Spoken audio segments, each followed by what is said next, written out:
Hey, everybody. Good afternoon. All right, late again today.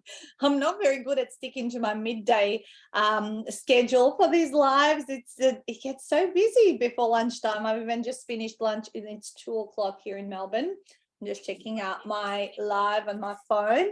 All righty, so it's day 12. We're talking about it with the team this morning. There's 19 more days of our 10-year celebration month. And I've been diligently coming on live as well as doing my emails daily to our authors and also planning our virtual party. I can't wait. It's going to be Wednesday, 25th of October at 11 a.m. Melbourne time. All systems are go. I'm upgrading the capacity of my Zoom and all that sort of stuff. I'll post the link just below. Register for free. Come along. Join us for 90 minutes of celebration and hearing from others about their journey that I've worked with over the last 10 years. So today we're going to talk about that. Writing a book is not a solo act. Or if you want to go slow, go solo. All right. And the reason I want to bring this up is that often we see in TV, on shows, people locked up in these cozy little wood cabins in the woods, writing their book alone, and just chilling out every day and all that kind of stuff, sometimes getting stuck. But realistically, that's not real life. Especially if it is your first book. It is not real life to go away and just sit on your own.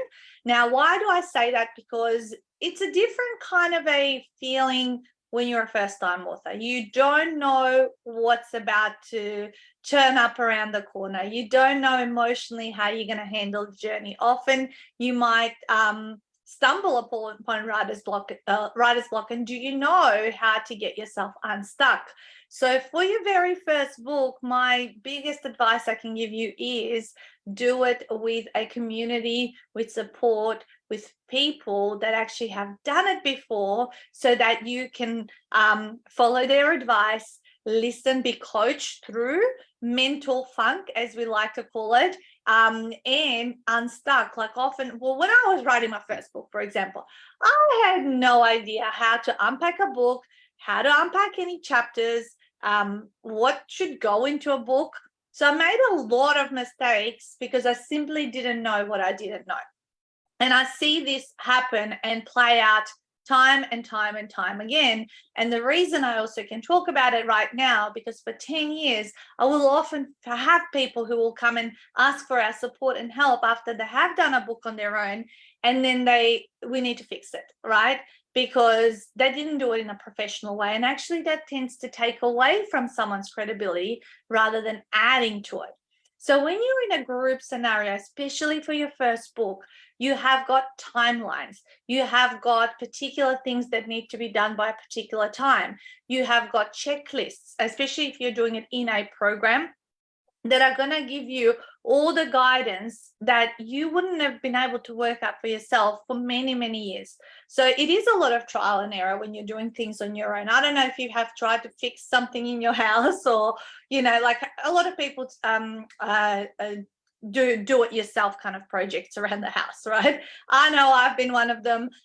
You go to change something, or a light bulb in your car and all that sort of stuff, and it takes you absolutely forever because you've never done it before, right? Often we'll go watching YouTube videos, how to remove something, how to replace something, and we're trying to save money, right, by doing some of those things. At the end of the day, we possibly, I don't know about you guys, but every 1 in 2 things, they break things. They don't work. I probably stuff it up and make it worse. And then I have to call the experts, and they come in, and literally within 10 minutes, it's all fixed. I remember when we got our Gold Coast house, roller blinds, one of those things that you go, that's fairly simple to set up, right? And you put the screws in the roller blind. We had like 3 to set up in the house. One was outside blocking the sunset. And I said, we can do this ourselves. We don't need somebody to help us. It's just a roller blind, right? Well, I'll tell you what, all of those roller blinds kept falling down. And I actually put up with it for about 10 months. The one that was in the master bedroom, you had to like very slowly put it up so it didn't fall down, because it was a massive one, like 2 meters wide, right? And then I had enough. Had enough of like having to put them up. They were damaging the sides of the window sill. And so basically I went on Airtasker. It's an app where you can get people to just come in and do a project and off it goes. And I found someone, I think I paid $80 or $100. They came in, they fixed all the 3 roller blinds. Like to this day, 2.5 years later, they're like solid as, working wonderfully. I can go fast, I can go slow. So all that created damage. I wasted a ton of time and all that frustration trying to put up a roller blind really slow. So it's a metaphor for when we try to do things on our own. And writing a book, it's a really big task. It's not putting up a roller blind, right? It is actually so many tiny little steps that you've got to go through. And not only that, it's not just logistics you got to handle. Actually, for a first-time author, is you got to handle your emotional state, your psychological effect that this is going to have on you, especially if you're writing a memoir or a book around something that's quite sensitive that has happened to your life, where you have to almost relive it in order to write it. And sometimes then you've got to relive it over and over and over as you're going through editing and proofing and checking your book and all that kind of stuff. So it is not just a logistical journey, it is an emotional one. So that's why doing it with other people, being able to speak and share your struggles and challenges is always going to get you there faster.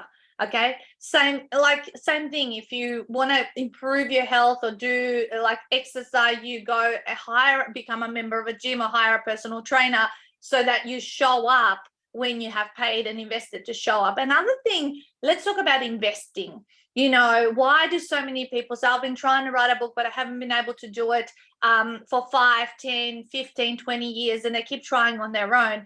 Because I believe also when we want to achieve a particular goal, if you really want to give yourself a kick up the butt, not only is it great to do it in a community or with a program or something that has been proven to help lots of other people do, but you need to also invest in it, in yourself, in a program where you're going to have skin in the game. One of my mentors said, and I don't know if he said it, it's probably been said many, many times, but people who don't pay attention. People who pay little, they pay little attention. And people who pay a lot, they pay a lot of attention. Think about yourself. Think about how much attention you have paid the last time you downloaded a free resource or a free checklist, or, you know, registered for a seminar. I mean, our 2.5-hour seminar is packed with value for first-time authors. Every week we have more than 200, 300 people, sometimes 400 register, and only 20% of those people show up, right? Isn't that interesting, right? So many people register. Why? Because it's free. People who don't pay, they don't pay attention. Now, check this out. The ones that upgrade to a VIP ticket, that's $30 Australian, $20 US, since that's an option. Guess what? 80% of those show up, 20% don't, right? Because they're paying little attention because they've invested a little bit in themselves.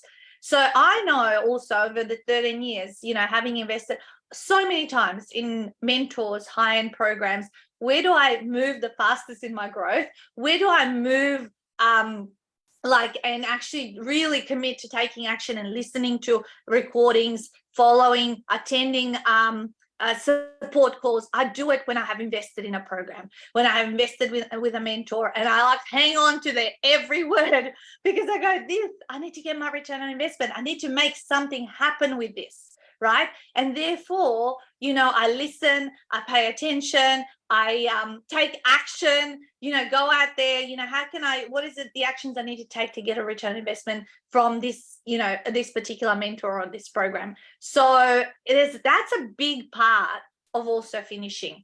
Yes, writing a book is not a solo journey. You got to do it with other people and all that sort of stuff. Because I've also heard of people being in writers groups and they have writing study sessions or writing sessions and all that, and they're still like meandering years on end. So find also something that you can invest in it's half of the transformation is the investment, because it just really puts you into taking that action. All right, so that's my 2 cents for you guys here today. It works. If I ever feel kind of like in a plateau, or like not motivated, I always like find something to invest in, or a new community to be a part of, or something new to learn, and oh my god, does that get me into action straight away. Have an amazing day. I'll be back hopefully tomorrow. I'll be on the dot at 12 o'clock, but please join our virtual 10-year celebration party on Wednesday 25th of October at 11 a.m. Melbourne time. I'll pop the link below so you can register for free, and pay attention, come to it, even though it's free. I'll talk to you guys soon. See ya.